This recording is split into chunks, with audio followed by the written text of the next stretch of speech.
My girlfriend posted, "Single until someone earns my love," while we were still together. I commented, "Best of luck." Then I updated my status to joyfully single and tagged her. Her post vanished in under a minute. I'm 27, male, and was browsing Instagram on my lunch break when I saw it.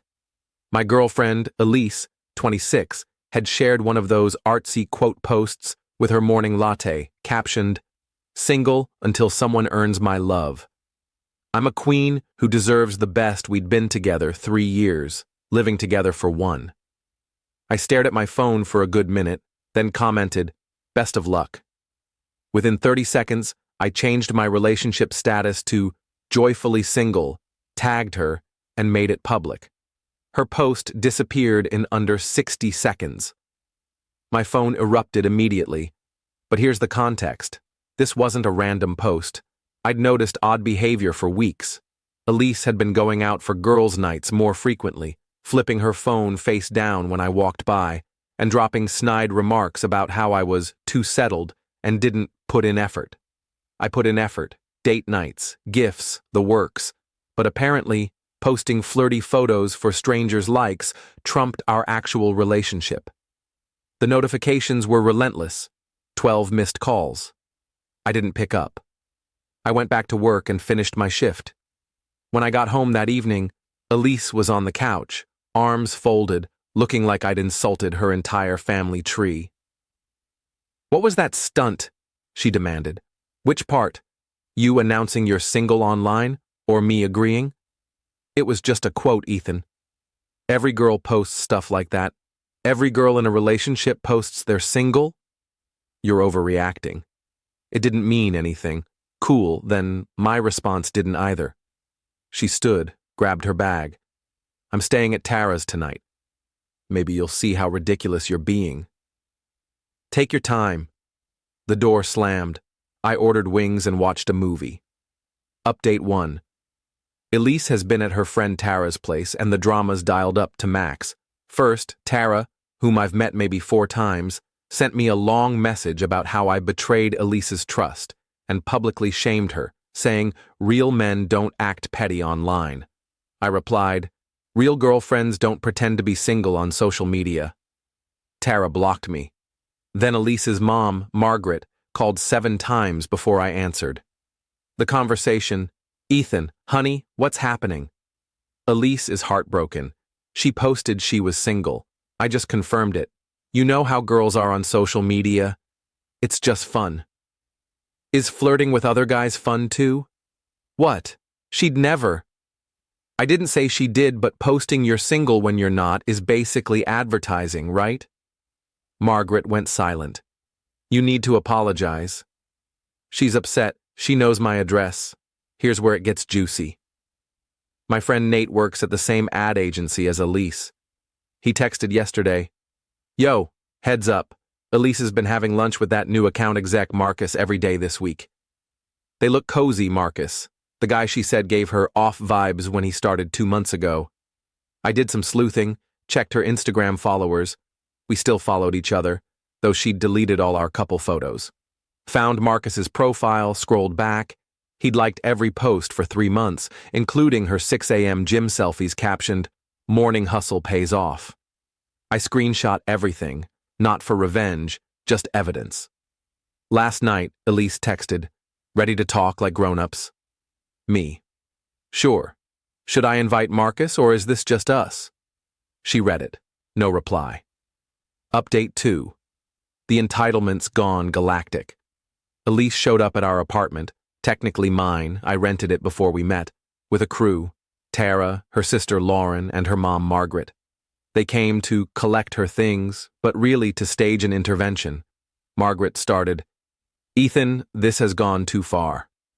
Elise made a small mistake. Posting she's single while living with her boyfriend is a small mistake? Lauren jumped in. 'You're fixating on the wrong thing. She loves you. Funny way of showing it.' Elise, who'd been silent, started crying, not sad tears, angry ones. 'You ruined everything. Marcus won't talk to me now because of your comment. He thinks I'm trouble,' I laughed. 'So you admit there was something with Marcus?' No, we were just friends, but he was interested and now he thinks I'm toxic because of you. He could have been better and you sabotaged it. Better while we were together? I wasn't going to do anything. I just liked the attention. Is that so bad? Yes. Next question. Margaret tried guilt. We were planning Thanksgiving. I got a bigger ham. I'm sure Marcus likes ham. Lauren revealed the real motive. Elise needs to stay here until she finds a place. She can't keep crashing on Tara's couch. That's tough. You're throwing her out after 3 years? I'm not throwing anyone out. She left to think about how stupid I was. Elise stood. Fine, but I'm taking everything I bought for this place. Go for it. She tore through the apartment like a storm, took the blender, fair, the bathroom rug, odd, all the batteries from the remotes, petty. Then she tried taking my Xbox, claiming she'd contributed. You bought one game, FIFA 22, take that. I bought groceries you ate. That money could have gone to the Xbox. Even Margaret looked embarrassed. They left with her stuff in trash bags. She forgot boxes. As they exited, Elise turned. You'll regret this. No one else will deal with your dull ass. I'll take my chances. Update 3. The Marcus situation blew up spectacularly. After Elise's crew left, I thought it was over. Move on, done. Nope. Nate texted Monday. Dude, you gotta see this. He sent a link to Elise's Instagram story, a series of vague motivational quotes. Sometimes the garbage clears itself out, leveling up in every way, and my favorite, when he can't handle your shine. The last slide was her and Marcus at a fancy wine bar, captioned, Fresh starts, better vibes. I didn't care. Good for her, right? But she'd tagged the location, a bar where my cousin Riley works as a bartender. Riley texted later, Your ex is here with some guy. They're on a date, but she keeps talking about you. Weird, bro. Per Riley, Elise spent the night comparing Marcus to me. Ethan never took me to places like this. I did, she called it snooty. Ethan was intimidated by successful men. I earn more than Marcus. Ethan was too insecure to let me have guy friends. Never stopped her. Marcus looked increasingly uneasy. Riley said Marcus asked about her last relationship, and Elise ranted for 20 minutes about how I was emotionally abusive for replying to her post, showing him our old texts, including ones where I asked her to chip in for rent since she'd been living free for 6 months. Marcus left early, paid only for his drinks. Elise stayed, tried flirting with Riley, who told her he was my cousin. She bolted. The next day, Marcus messaged me on LinkedIn. LinkedIn! Hey man, sorry. I didn't know you two were still together when she came on to me. She said you'd been done for months. I'm not that guy. Thought you should know. She's been telling coworkers you were abusive, looking for a real man to protect her, just clearing the air. Good luck. I thanked him. Screenshot it. Then got petty. Posted a gym selfie, first post in 2 years, captioned, Single life feels good. Thanks for the push, at Elise May. She blocked me within the hour, but not before her sister Lauren DM'd me. That was uncalled for. Me. So was pretending to be single while we were together. She's going through a lot. Consequences aren't something you go through. They're something you earn. Update 4. Elise tried to move back in. Not kidding. Last Friday, I came home from work to find her outside my apartment with 2 suitcases, tears streaming. Security footage later showed she'd been there 2 hours. Ethan, please, I screwed up. Yep. Can we talk inside? We can talk here. She stood, trying to look composed, despite smudged eyeliner.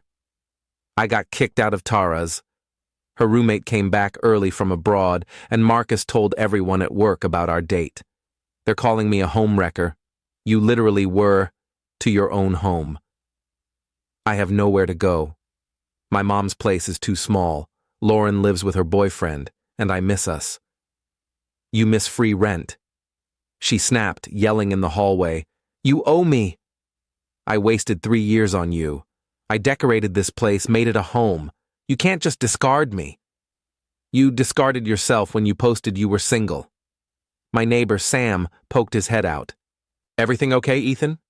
Yeah, just explaining to my ex why she can't move back in. Sam, a legend, said, Oh, the one cheating with that Marcus guy? My wife saw it all on Instagram. Elise turned red. I wasn't cheating, just exploring options. Sam, sure. He went back inside. The security desk called. Elise had told them she lived there and lost her key. When they called me to verify, I clarified. They sent someone to escort her out. As security arrived, she tried one last tactic. I'm pregnant, I laughed. No, you're not. How do you know? Because we haven't been intimate in 2 months. You were always too tired or not in the mood, remember? The security guard stifled a grin as she was escorted out. She screamed, You'll never find anyone like me. That's the goal. An hour later, Margaret called. How dare you humiliate Elise like that? She showed up uninvited and lied about being pregnant. She's desperate. You've ruined her reputation. She did that herself. She needs a place to stay. Not my problem. Margaret hit me with, If you take her back, I'll cover her rent for 3 months. So you're paying me to date your daughter? Silence. That's really sad, Margaret. She hung up. Update 5. The complete meltdown and unexpected resolution. After the fake pregnancy stunt, I thought Elise would get the hint. Wrong. She started a video series on social media called Dating After Toxic Relationships, talking about recovering from narcissistic partners and spotting missed red flags. Her listed red flags: gets upset when you express your truth, aka posting you're single, and cuts you off from potential connections. My sister, Lila, found them and sent them to me. 200 views each, but Elise acted like she was the next big relationship guru. Then she added me to a group chat with her mom, dad, silent till now, sister, Tara, and 3 friends I barely knew. Her message: intervention for Ethan's commitment issues and emotional toxicity. Her dad, Thomas, started, Son, you need to step up. Me. I did. That's why I'm single. See, he's still hostile. Random friend. Ethan, Elise told us everything, the gaslighting, the control. I posted screenshots, her single post, Marcus's LinkedIn message, her trying to move back in. Then I left the group. Thomas called privately an hour later. I didn't know about the Instagram post. Margaret said you just attacked her online. I'm sorry, son. Elise gets this entitlement from her mom. Why do you think I work so much overtime? He hung up. The real finale came last week. I was at the grocery store in the snack aisle when I heard, Ethan. It was Tara, alone, looking drained. Elise is staying with me again, she said. She won't leave, won't get a job, just makes videos all day and complains about you. I can't handle it. Why tell me? Because I owe you an apology. She's been doing this for years. Every boyfriend. She posts flirty stuff, entertains other guys, then plays victim when they leave. I enabled it as her friend, but I'm done. She's planning to show up at your work next week with her mom to expose you to your boss. Thought you should know. Thanks for the heads up. She turned to leave, then added, That Marcus guy? He wasn't the first while you were together. There were at least 3 others she was texting, her backup plans. I wasn't shocked. Monday, I warned my boss in HR. Sure enough, Elise and Margaret showed up at reception, demanding to speak to my manager about my abusive behavior affecting my work. Security escorted them out. HR sent a cease and desist letter. Her video series stopped, likely because she got banned for harassment after I reported her for using my photo without permission in a red flags video. Last I heard via Nate, who worked with her, Elise was fired for missing too much work to make content. Margaret and Thomas are divorcing. Her enabling was the final straw. Tara kicked Elise out by changing the locks while she was gone. Marcus transferred to another office to dodge the drama. Lauren posted on social media about being disappointed in family members who won't own their actions. I'm thriving. Started dating Mia from my climbing gym. When we matched on a dating app, she said, "Just so you know, my relationship status is real across all platforms." I knew she was a keeper. The best part? Elise posted on Instagram last week a quote about rising from the ashes with a teary selfie captioned, "Single by choice, healing from pain, ready for my glow-up era." Someone commented, "Weren't you just begging your ex to take you back?" She deleted it. Sometimes the trash does take itself out, then tries sneaking back in, claiming it's pregnant, starting a video career, and getting your dad to divorce your mom. But at least she's authentically single now, just as she wanted. Good luck with that.